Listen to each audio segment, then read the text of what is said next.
Heat the pan. After eating, put the oil. Put the liver na hiniwa ng maninipis. Put the liver.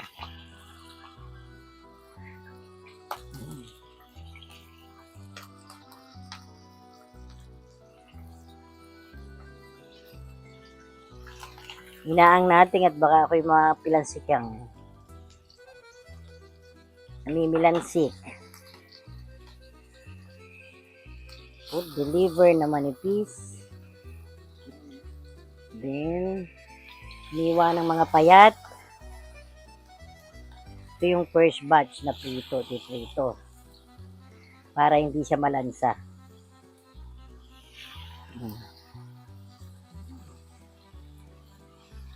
Piprito natin para hindi siya malansa.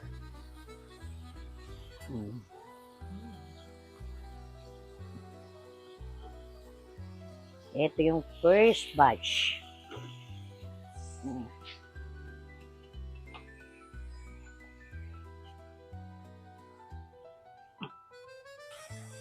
McCormick na black pepper.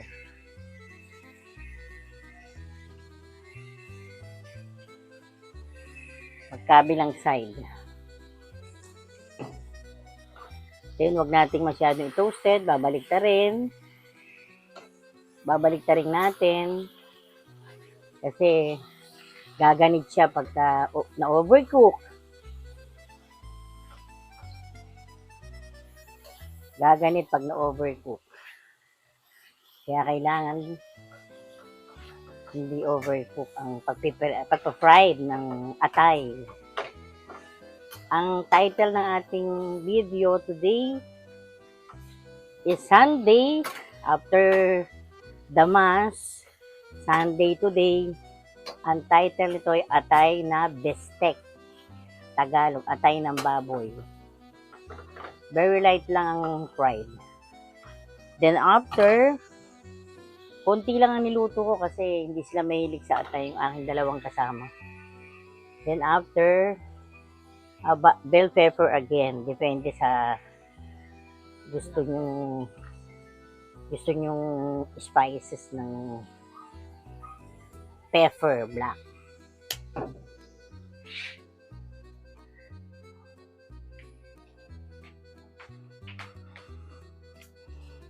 Yung first batch.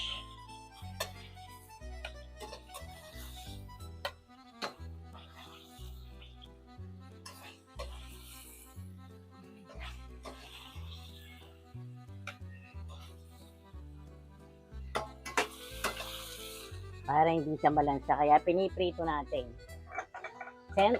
Then set aside. The other second batch. The second batch of atay ng baboy.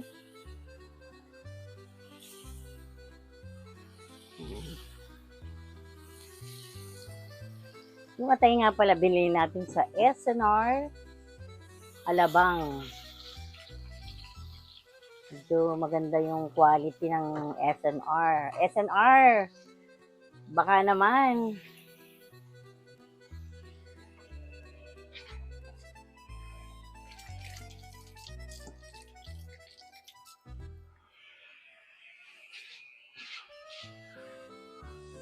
Then, slight na bell pepper again.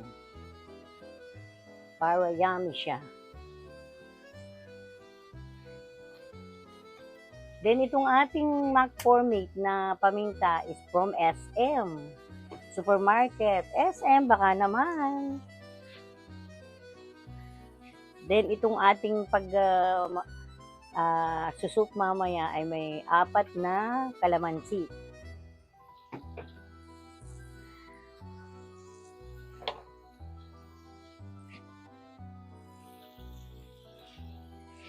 Ring natin.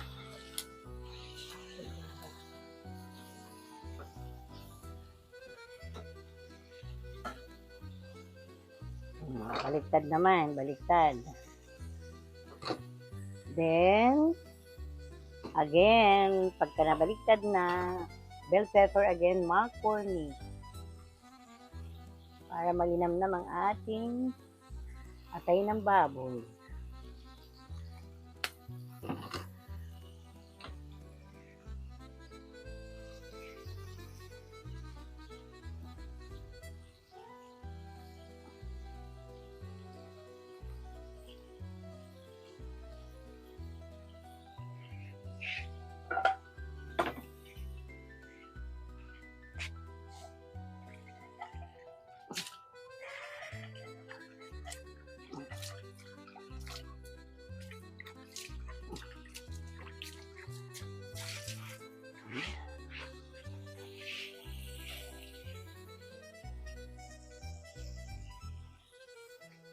Set aside the second batch.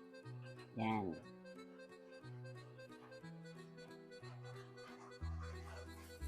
Shoot. So, heat the pan, slight oil. Bistek na ha. Bistek. Kailangan may mga oil yan. Lagay na natin yung slice na half na onion, red. Then, madali kasing maluto yung garlic, kaya inuna ko yung onions. Para sa mga viewer ko dyan, ng Glenda's Cooking. Ito, yung bawang 4 clove. Yan. Bistig kasi kaya medyo 3 spoon na oil. Mamaya natin italagay ito pantaping circle wire.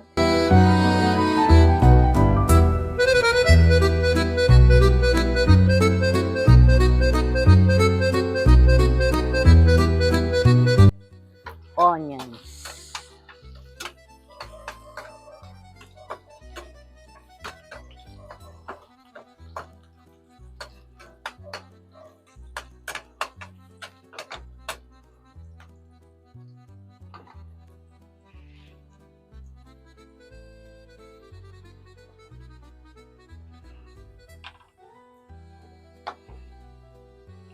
Then add soy sauce, Silver Swan.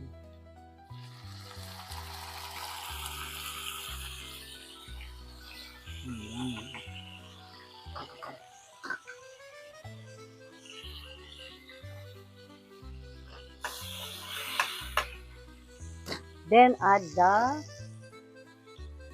fried liver. Hindi natin isasama yung sabaw at yung sabaw kinakain ng aking pussycat.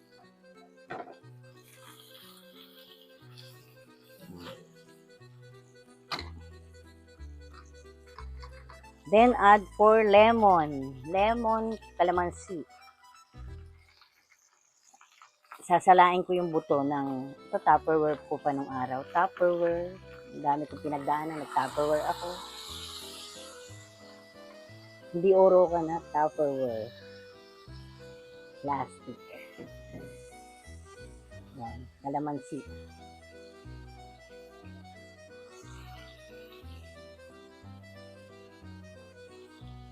Low to medium fire. Then, kalisin natin yung ano ng calamansi. Ilagyan ko ng konting tubig.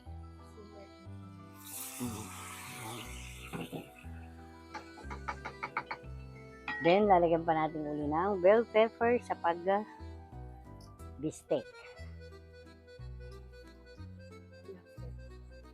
Ng black pepper, paminta.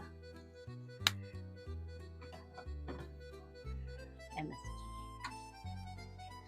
O, balik na rin natin.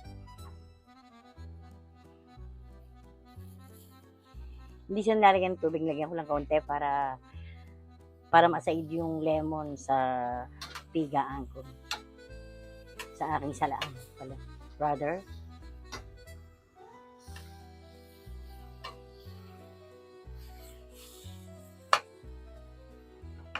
Tikman natin kung okay.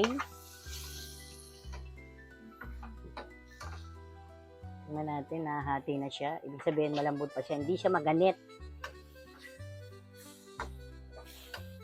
O, ito yung hinati ko.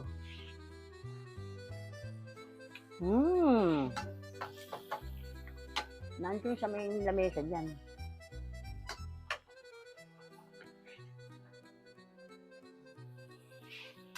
Sarap! Add pa natin ng konting soy sauce, parang medyo matabang. Tansya-tansya lang kayo, ha? Tapong. Tansya-tansya lang.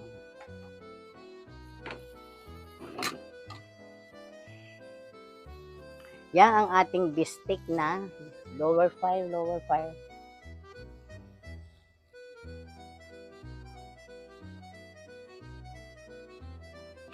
Bistek na atay ng baboy. Siguro mga ano lang to, 400 grams. Then ilalagay na natin itong ating lasang-lasang lemon, 4 lemon, ating slice na circle na sibuyas.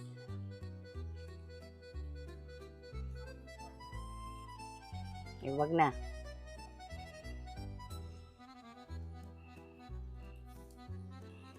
Sineperate ko yung gisa, yung slice na maliliit yung sibuyas. Ito naman ngayon ay gusto kasi nung aking bunso ay half ko kang sibuyas.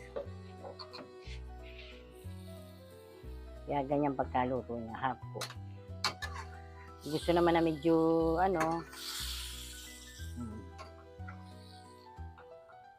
sarap. Wala siyang lansa. Dahil paiga siya.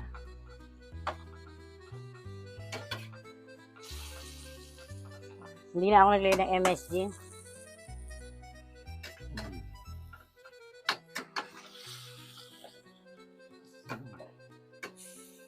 Yan na ang atay.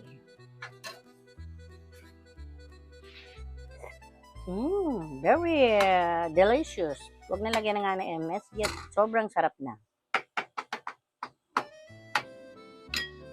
Sasalain nyo sa ganito, yung Tupperware na Kung wala naman kayong yung kahit anong pansala. Pero mas maganda dito, pino yung kanyang Maaingat ka ako sa mga gamit. Ang tagal na nito since maliliit pa yung mga anak ko.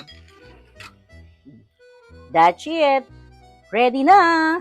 Ready na ang ating atay na bistek Tagalog.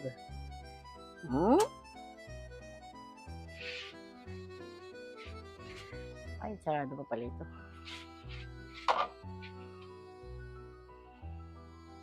Hindi ko sinama yung sabaw.